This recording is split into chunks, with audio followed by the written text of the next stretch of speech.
Hello everyone, Elizabeth. Welcome back to another video. In today's video, we're going to be doing the last of the top 10 in this specific series. I have been doing top 10 in all the different genres of books that I read personally, and so we're on the last one.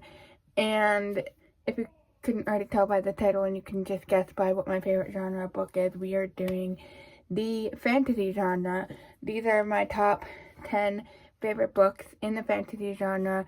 This ranges from middle grade to high fantasy, and it doesn't really go in between. It's just middle grade and high fantasy. There's a lot of middle grade on here, and that is because I've read a lot more middle grade fantasy, I would say, than I have high fantasy. Or I've read more middle grade fantasy that I love versus the high fantasy books that I love. Like, I don't really know how to explain it other than, like, it's just the way that it came out. There's other high fantasy, obviously, that I have read, but it doesn't quite fit on my top 10 list. These are just the ones that fit here.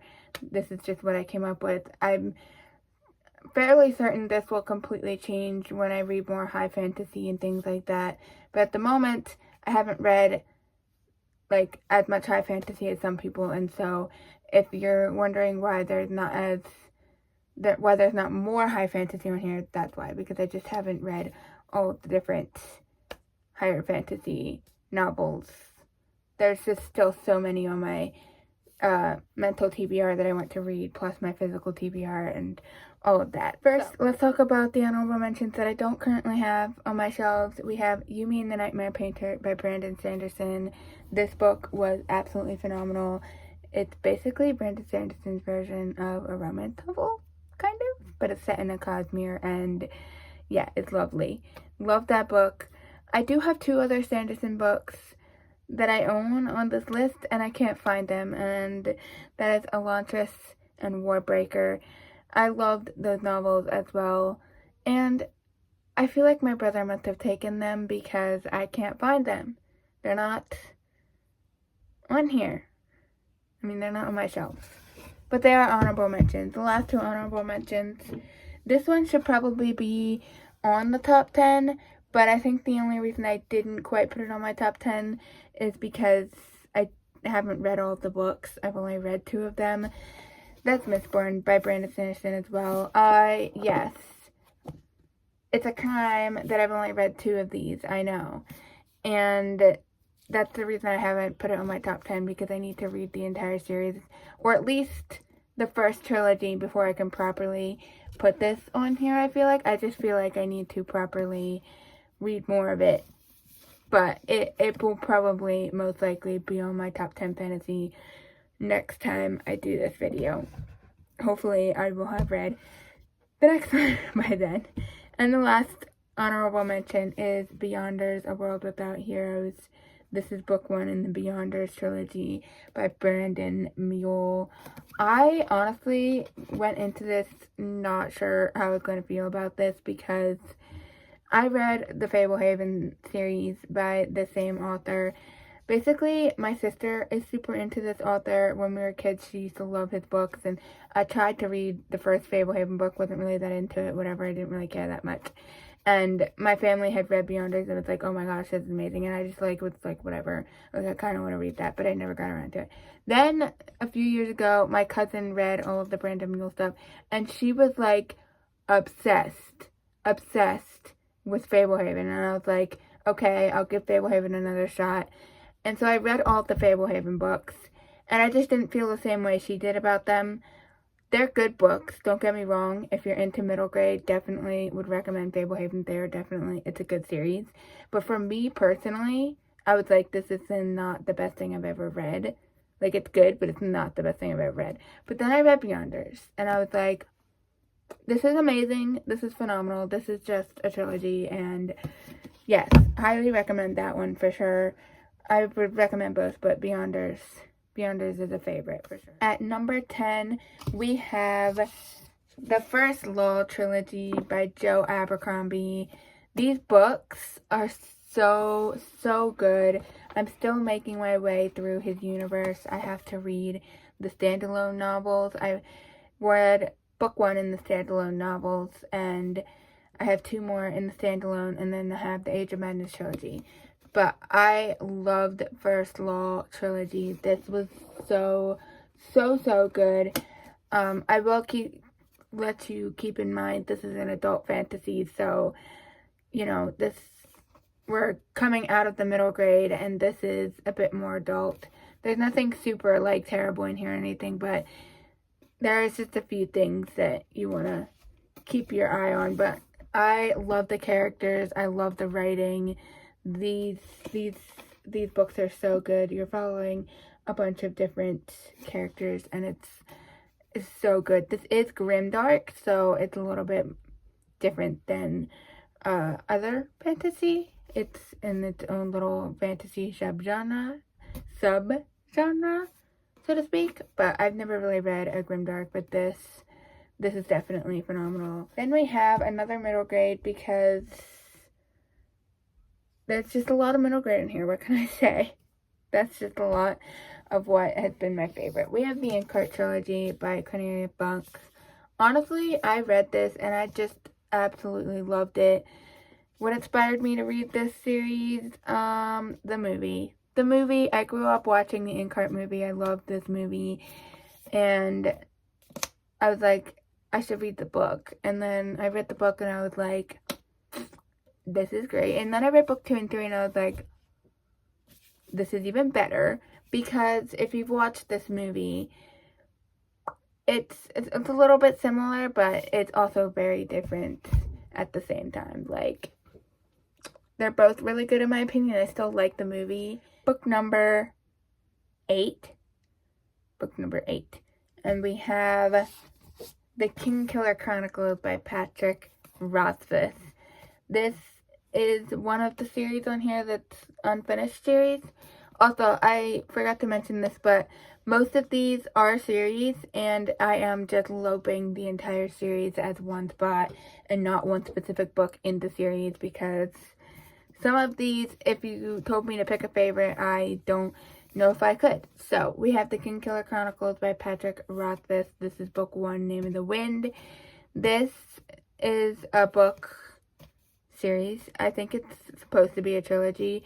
There's 2 out currently in the series, and then there's also 2 novellas. And I'm not going to go into details, but there's this whole thing with Patrick Rothfuss and the 3rd book, and it's probably never going to actually come out. But he's supposedly writing it, so we'll see. But I love love these books. They were just so, so, so good. Again, especially in the 2nd novel, there are some more adult themes. So if you're looking to read these, just be aware there's a bit more adult things in especially the 2nd book. But all that being said, it's still amazing. Book number 7, we have the Wingfeather Saga by Andrew Peterson. I could reread this series. This is a 4-book series, and it is absolutely phenomenal. The ending of that last book, I mean, if you know, you know, but what? Anyway, these books are so good. This is another middle grade series. Yup. But basically, yeah, I don't even know how to explain this, but basically we're following these 3 kids, and we're in this fantasy world, and it's so much fun. Book number 6, we have our first Sanderson, and that is Tress of the Emerald Sea. This book, what to say? Basically, if you like The Princess Bride, you will like this book. This was heavily inspired by The Princess Bride. Basically, all you need to know is that Sanderson took the concept of what if Princess Buttercup went after Wesley and went to save Wesley. That's kind of the storyline of this novel, and it is amazing. And the twist, the turns that it took at the end or whatever, I personally was not expecting that. I don't know if I'm just stupid or if it was actually like surprising, but yeah, I really, really liked this book, and the world is just so different, and the whole, like, the sea and the spores and all of that. This is just so good. I need to do a reread. This is such a good book. I personally really enjoyed this, and Sanderson's one of my favorites, so definitely fits in the spot for number 6. Coming in at number 5, if you don't already know what these top books are in all of these slots, in the first 5 slots, then, like, it's kind of obvious. If you watch my channel at all, if you know me, or if you just know, like, famous fantasy novels, like, these top 5 are kind of obvious, and, like, everyone loves these novels. But at the number 5 spot, we do have The Chronicles of Narnia by C.S. Lewis, because I can't not put this on here. I grew up reading / listening to these book series, and I've listened to the audio dramatizations like 1 billion times. I absolutely love this entire series, every single book, all 7 of them. They're all phenomenal, and I need to do a reread because it's actually been quite a long time since I've read Narnia all the way through. But yes, I absolutely love these books, and no, I do not have a favorite because that would be impossible to pick. Coming in at number 4, we have one of the books that got me into reading, and I will forever love this author and his works because that's just who I am. If you're not a fan of this, that's your opinion. This is mine. And that is Aragon by Christopher Paolini. This is just a really, really pretty special edition because I'm obsessed with the Inheritance Cycle. I'm obsessed with Christopher Paolini's books. And I've read everything he's written at this point. So I love this series so much. And yeah, it is part of what got me into reading. It's the second book that got me into reading. I just remember when I first read this, and it was just such an amazing experience, and I love the series, and I will always love this, and I will always be into Christopher Paolini's novels. Like I said, I've read everything he's written. You can see I have a whole shelf dedicated to him. I have the illustrated edition of Aragon. I have all the books he's ever written, and I have multiple copies of Aragon. So I just really love this. And if you like dragons, dragon riders, elves, dwarves, you need to give this a try because personally I think it's a really, really good book. Now we're getting into the real stuff. We have book number 3, and we have The Stormlight Archives by Brandon Sanderson. This copy is definitely falling apart. I don't have words. All I can say is that if you're even remotely interested in fantasy, you need to pick up The Way of Kings. You need to pick up The Stormlight Archive. And if you are interested in The Stormlight Archive, you gotta read it all. You gotta read all 4 books. Yes, there are 4 books so far, and there's going to be a planned 10, and the 5th book is coming out in December. I am so excited for Wind and Truth. I'm gonna read it as soon as it comes out. My dad has pre-ordered it, so my plan is to read it as soon as I possibly can. But basically, there are going to be 5, and then there's going to be 5 more, like, in connection, but they're all over 1,000 pages, every single one of them, and this is no exception. So this book series is absolutely phenomenal. Sanderson just knows how to write stories. He knows how to write worlds. Like, his world building is absolutely insane, and his characters. Let's not forget about Dalinar Kholin and Kaladin. Love it. Just absolutely love it. Coming in at number 2, if you don't already know what number 2 is, then all I have to say is shame on you. Comment down below if you know what number 2 is, because This is fairly obvious. It's The Lord of the Rings by J.R.R. Tolkien. You already know what Lord of the Rings is. I don't need to talk much about this. But I love everything by Tolkien, and Tolkien is the best writer of all time. So, this, of course, has to be at number 2. And it would be number 1, except you probably already know what's at number 1. It is my obsession, essentially. I've been obsessed since day 1, since the beginning of finding this book. And coming in at number 1, comment down below if you can get it. Basically, if you can't get it, then you just arrived. This is your first video here because I'm obsessed with this book, and I have been obsessed with it since the first day I read it when I was like 13. This is what got me into reading. This is the reason that I even read. Before reading this book, I despised reading with a burning passion. I hated it so much. And then I read this book, and I was like shocked to the core and was immediately obsessed. And then I went on to Aragon and other books and was like, I love reading. And that is the Harry Potter series by J.K. Rowling. Yes. This is number 1. This will forever be my number 1 book.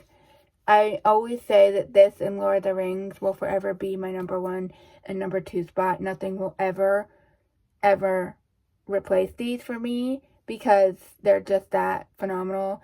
And I do think that it does say something when this is one of the most popular series/novels to ever exist. Like, it was literally number 3 on the most read or purchased or something novels of all time ever at one point.